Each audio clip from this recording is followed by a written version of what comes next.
రేవంత్ సర్కార్పై మాజీ మంత్రి హరీష్ రావు విరుచుకుపడ్డారు. మూసీ పేరుతో రేవంత్ రెడ్డి రియల్ ఎస్టేట్ వ్యాపారం చేస్తున్నారని మండిపడ్డారు. మూసీ రివర్ ఫ్రంట్ ప్రాజెక్టుతో నష్టపోతున్న బాధితులను హరీష్ రావు పరామర్శించారు. మూసీ ప్రక్షాళన తాము వ్యతిరేకం కాదని, అయితే మూసీ పేరిట ఇండ్లను కూల్చడాన్ని వ్యతిరేకిస్తున్నామన్నారు. పేదలకు అన్యాయం చేస్తామంటే చూస్తూ ఊరుకోమని హెచ్చరించారు.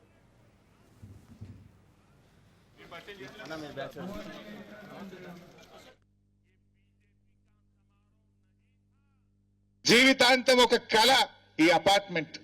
నువ్వు కానీ ఓ ప్రొక్లైన్ పెట్టా రాత్రి కూలగొడతా అంటే అది జీవితాలు కూల్చడం.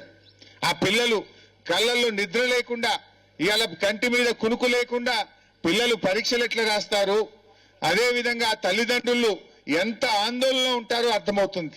నీకేంది, నువ్వు జూబ్లీ హిల్స్ ప్యాలెస్ లో బాగానే ఉన్నావు, ఇంకో 100 కోట్లతో ఇంకో ప్యాలెస్ కట్టుకుంటున్నావు. కానీ ఈ పేదల పరిస్థితి ఏంది, ఈ మధ్య తరగతి ప్రజల పరిస్థితి ఏందో ఒక్కసారి ఆలోచించాల్సిన అవసరం ఉంది. నేను మీ అందరికి కూడా కేసీఆర్ గారి మాటగా బీఆర్ఎస్ పార్టీ పక్షాన మీకు పూర్తి స్థాయిలో బీఆర్ఎస్ పార్టీ అండదండగా ఉంటుందని చెప్పడానికే ఇక్కడికి వచ్చాం. ఇప్పటి వరకు ఈ మూసీ ప్రాజెక్టుకు డిపిఆర్ఏ రెడీ లేదు. There is no DPR as on today. There is no maximum flood level. ఇప్పటి వరకు ఎంఎఫ్ఎల్ ఫిక్స్ కాలేదు, ఇప్పటి వరకు డిపిఆర్ తయారు కాలేదు, ఇప్పటి వరకు సోషల్ ఇంపాక్ట్ అసెస్మెంట్ జరగలేదు. ఏది లేకుండా నువ్వు నోటీస్ ఎట్లు ఇస్తావు? మనం రేపు లీగల్ గా పోరాడదాం, న్యాయపరంగా మీకు అండగా ఉంటాం, క్షేత్రస్థాయిలో మీ పోరాటానికి అండగా ఉంటాం.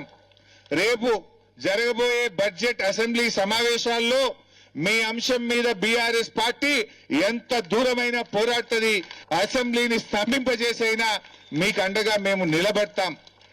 అన్ని రకాలుగా బీఆర్ఎస్ మీకు సపోర్ట్ గా ఉంటుంది. ఎందుకంటే మేము పేదల ఇండ్లు కూల్చడానికి వ్యతిరేకం, మూసీ అభివృద్ధికి వ్యతిరేకం కాదు.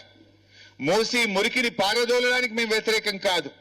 మూసీ మురికి పారదోలడం పేరు మీద నీ జేబులు నింపుకోవడానికి వ్యతిరేకం, రియల్ ఎస్టేట్ వ్యాపారానికి వ్యతిరేకమే తప్ప మూసీ మురికి పారదోలడానికి కాదు. అందులో మీరు ధైర్యంగా ఉండండి. By all means BRS party will be with you.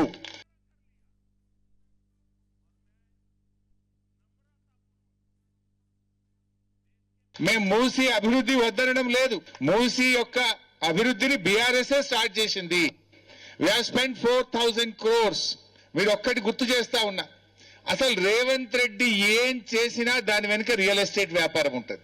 As a chief minister ఆయన వేసే ప్రతి అడుగులో భూముల పంచాయతీలే ఉంటాయి, రియల్ ఎస్టేటే ఉంటది. ఒకసారి మీరు గుర్తు తెచ్చుకుంటే 2.5 years of Revanth Reddy rule ఏం చేశాడు చూడండి.